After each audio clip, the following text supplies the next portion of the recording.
Hello everyone and welcome to our third and final video in our special vision update for our church family here at Amblecote Community Church.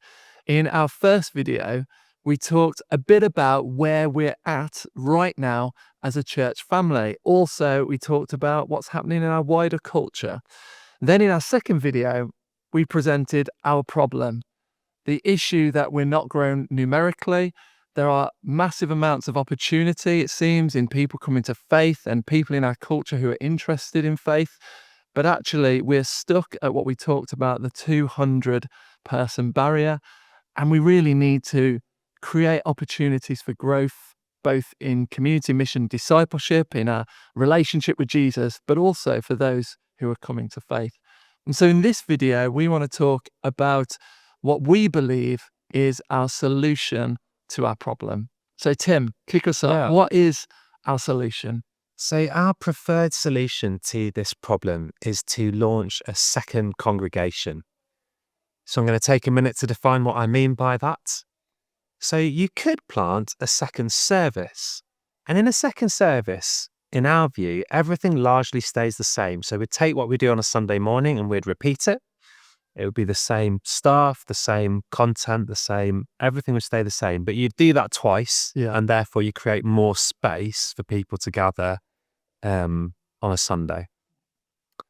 On the other end of the scale, you'd have a complete church plant, and in that, everything changes. So you're in a new location, you have new leadership, it's separate, logistically, practically, all the bits and bobs of church are different in a church plant. By a second congregation, we mean a pathway in between those two, where you are creating a new congregation. And if you're part of that congregation, those will be the people that you follow Jesus with. And you'll pursue him together. You'll seek to be transformed and encounter him. Small groups, that sort of thing will orientate around that congregation. But some things will be shared. So probably the building will be shared, but also some of the staffing and the office and the logistics. And we're quite excited about this possibility because the things that are different should create loads of room for the kind of growth we want to see. So space for people to become integrated into community, to grow in their discipleship, leadership, and all the rest of it. But a lot of the things that are hard work in church, the logistics, the practicalities, the back office stuff, that can be shared. So this model, we hope, will kind of minimize the costs of growth whilst give us real opportunities for all the things that we're passionate about. Definitely. It's worth saying, isn't it, that we have looked at other options this time as we've been in our season of listening and discerning. There are obviously other churches that are bigger than 200. But we feel that this road allows us to keep our DNA, keep what God is doing amongst us, and actually bring about what we currently have, but for more people. Like other options would be, we could, for example, knock the building down and buy a bigger building and get 1,000 people in, and that could be good. Some churches have gone that way. We feel that doesn't preserve what we're about and the relational connections. Also, if we went up to bigger numbers in sort of one congregation, it needs a lot more systems and structures. And again, the whole way you work changes. It's a change of the way we work. We feel that this way actually preserves the way that we work.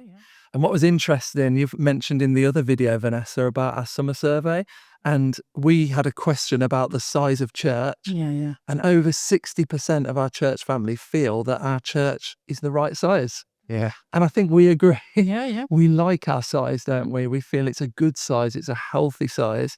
There's enough people to kind of have some life and meet different people, but you can still know people and meet them and know their faces. So we believe that. And we also believe it's a good size for discipleship and for following Jesus together as well.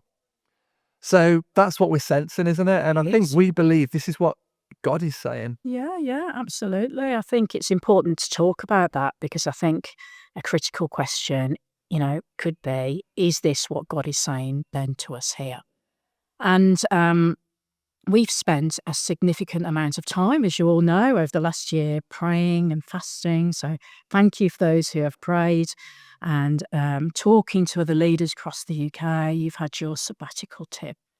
And, there does seem to be a sense that this is where God is leading us as a team. We've sensed that. So, in some ways, we haven't had a direct word from God that says, this is what you should do. No.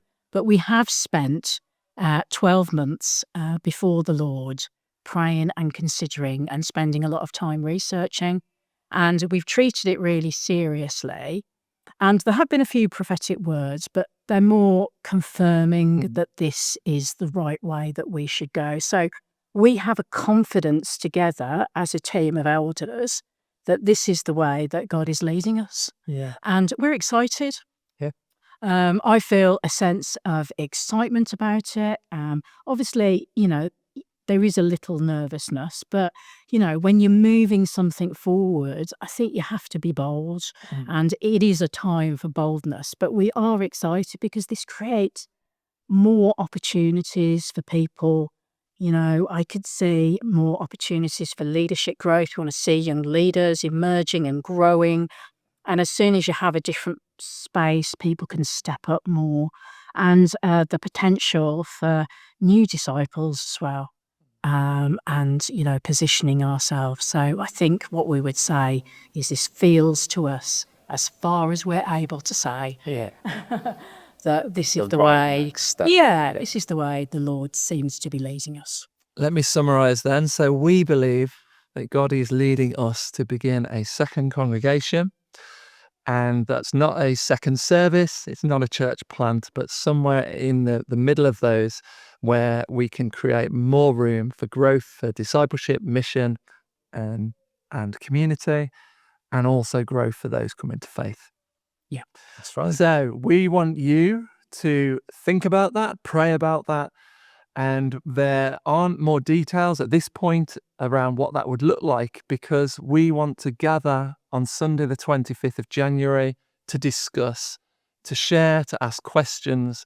We'll have time between now and then for you to talk to us, talk to one another, and we want to do this together as a church family. So join us on Sunday the 25th of January where we'll share more.